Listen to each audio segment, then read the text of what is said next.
ئەمە رادیۆی دەنگی گەلە.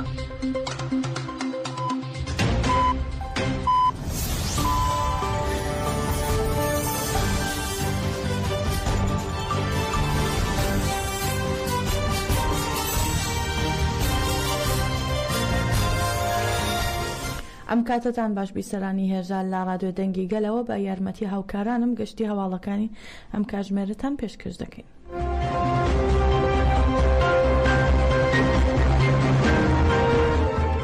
هەپەگە ڕایگەیان دەوڵەتی داگیرکەری تورک 521 جار بە ئەفرۆکەی جەنگی بوردمانی سنوورەکانی کردووە.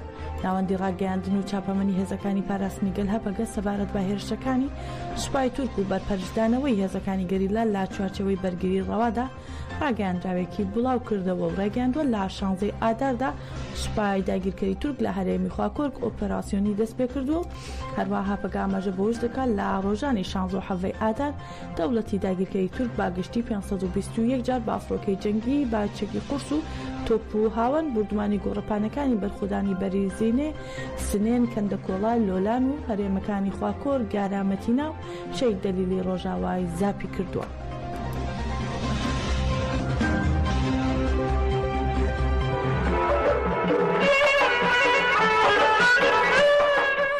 پارتی ژیانی ئازادی کوردستان پەژاک بابۆنەی جەژنی نەورۆزەوە پەیامێکی بڵاو کردەوە و نەورۆزی ئەم ساڵی نەورۆزی ئاشتی و کۆمەڵگەی دیموکراتیکی لە هەموو گەلی کورد و گەلانی بندەست پیرۆز کرد. لە ڕاگەیاندراوەکەی پەژاکدا بابۆنەی جەژنی نەورۆز ئاماژە بۆ کراوە لە ئێستادا گەلی کورد و بزوتنەوەی ئازادی گەلی کورد لە قۆناغێکی ڕوو لە ئازادیدایە. ئەو قۆناغی کا ڕێبەرۆجەلان وەک بەدیهێنانی ئاشتی و کۆمەڵگەی دیموکراتیک دەستی پێکردووە. قۆناغی سەرهەڵدانی نەتەوەی دیموکراتیک و تاکە ڕێباز و پرسێکە کە مانای ڕاستەقینە بە نەورۆز دەبەخشێت. پەژاک بانگەوازی لە هەموو لای کردو بە جۆش و خۆشەوە بە یەکێتی ڕووبکەنە گۆڕەپانەکانی نەورۆز و خاوەنداری لە بانگەوازەکەی ڕێبەرۆجەلان بۆ بەرەو پێشبردننی ئاشتی و دۆزینەوەی چارەسەری ئاشتیانە بۆ پرسی کورد بکەن.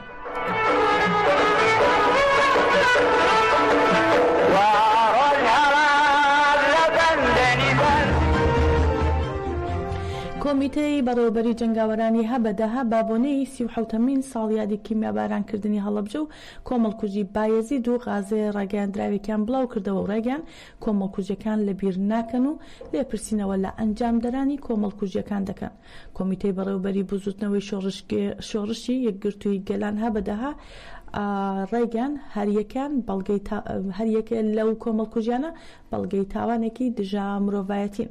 هەروەها هەبەدەها ڕای دەگەێنێت هەموو کۆمەڵکوژیەک سەرەتای بەرخودانێکە و گەلی کورد و گەنجانی شۆڕشگێر و ئەلەویەکان هەمویان دژی ستەم تێکۆشانی شکۆدار دەکەن.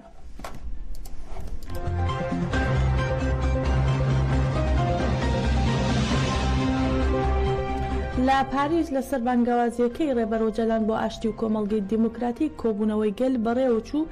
تێیدا شاهین پۆڵات هاوسەرۆکی کۆمەڵی دیموکراتیکی کوردانی فەڕەنسا و زوبەیدا زومۆڕۆت هاوسەرۆکی کۆنگرەی کۆمەڵگەی دیموکراتیکی کوردی کەجەدەکە ئەوروپا و سیاسەتمەداری کورد خەتیب ججلە و سۆنگۆڵ ئومورجان و هەروەها ئەندامی بزوتنەوەی ژنانی کوردی ئوروپا تەژەکە ئەوروپا و تاریان پێشکەش کرد.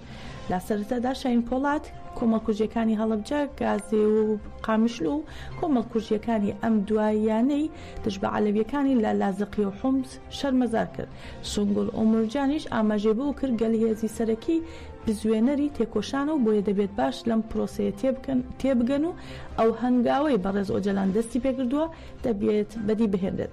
هەروەها لە بەردەوامیدا زوبەیدە زومۆڕۆت ڕایگەیاند با هێزەوە بەشداری پرۆسەی بنیاتنانەوە دەکەن و هەوڵدەدەن دۆستانیان لە پرۆسەکەدا بەشداری پێ بکەن. لە کۆتاییشدا بە پەیامەکانی خاوەنداری لە بانگەوازە مێژوویەکەی ڕێبەرۆجەلان و پرۆسەی بنیاتنانی کۆمەڵگەی دیموکراتیک کۆبوونەوەکە کۆتایی پێهات.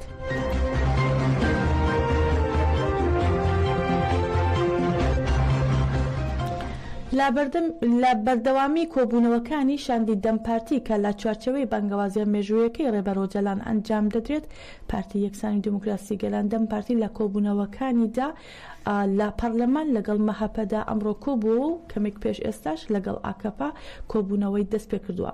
شاندی دەمپارتی پێکهاتوون لە ئاتۆلای حاتم مغلاری و تونجێر باقرخان هاوسەرۆکانی دەم پارتی و هەروەها جێگیری سەرۆک پەرلەمان سەری سورەیا ئۆندۆر و سەرۆک فراکسیۆنی دەم پارتی گۆلستان کۆکجێت. کۆبوونەوەکە دوور لە چاوی ڕاگەیاندنەکان ئەنجام دەدرێت.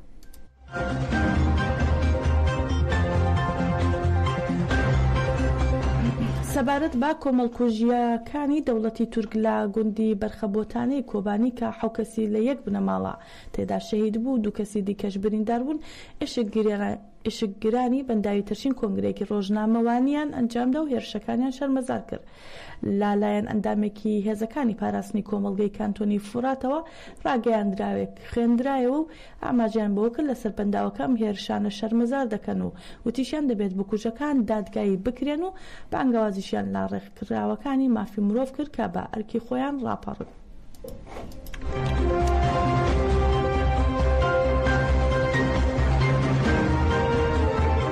هێزەکانی سووریای دیموکراتیک قەسەدە سەبارەت بە ئاماری شەڕ و پێکدادانەکانی دوێنیان لەگەڵ هێزەکانی دەوڵەتی تورک و چەتەکانی لا سنووری بەنداوی تەشین و محوەری قەرەقۆزاغ ڕایانگەیان دەوڵەتی تورک کۆمەڵکوژی لاگوندەکانی قومجی و بەرخەبۆتان لە باشووری کۆبانی ئەنجامدا و بەهۆیەوە 9 کەس شەهید بوون و 2 کەسی دیکە 7 کەس شەهید بوون و 2 کەسی دیکەش بریندار بوون.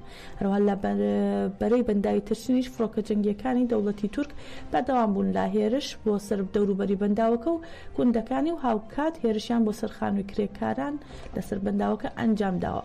لابەرەی قەرەقۆزاغیش فڕۆکە جەنگیەکانی دەوڵەتی تورک زنجیرە هێرشێکیان کردووە سەر گوندی غەزەق و سەیفی لە دەوروبەری پردەکە و گوندی بیرحەسۆ و گردی سەیفیشیان بە فڕۆکی بێفڕۆکەوان بە ئامانج گرتووە. لە کۆتاییشدا قەسەدە ڕای دەگەێنێت دەوڵەتی تورک و چەتەکانی بە تۆپ و تانک و موشک و گول لە هاوان گوندەکانی تینا جەددا بیرحەسۆ دیکان و مەلهایشان بردومان کرد و هەروەها هێرشەکان بە زیاتر لە 80 گول لە هاوان ئەنجام درا و زیانی مادی بە ماڵ و مڵکی هاوڵاتیان گەیشتووە.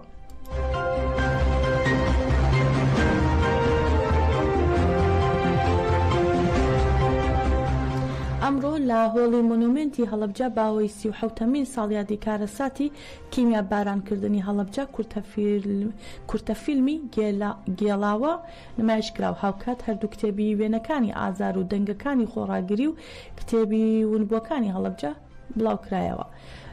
لەو بارەوە سەرخێڵ غەفار ئەندامی لێژنەی باڵای ساڵیادی تاوانی کیمیا بارانکردنی هەڵەبجە وتی فیلمی گێڵاوە لە ناوەڕۆکدا باس لا چیرۆکی تراژێدیای گەڕانەوەی منداڵێکی ونبووی کیمیابارانی هەڵەبجە بە ناوی خەلیل دەکات کە لە دوای چەندین ساڵ بۆ ناو بنەماڵەکەی گەڕاوەتەوە.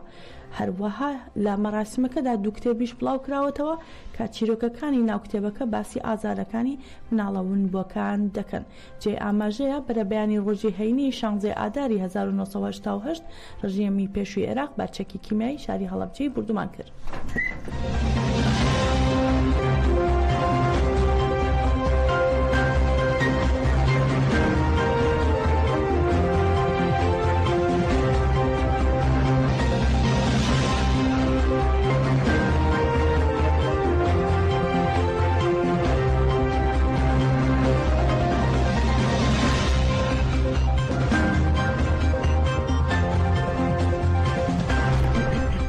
نەورۆزی ئەمساڵ با دروشمی ڕێبەرایەتی ئازاد و کۆمەڵگەی دیموکراتیک و نەورۆزی کۆمەڵگەی دیموکراتیک بۆ ئازادی ئەنجام دەدرێت.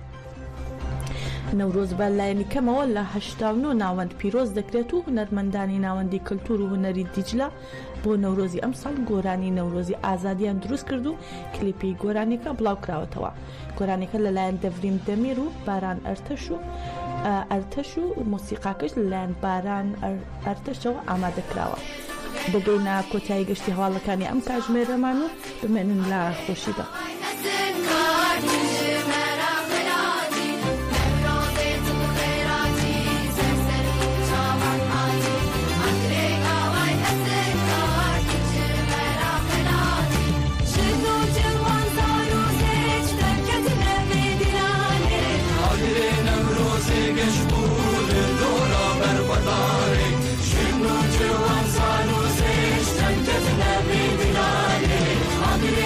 Rosie,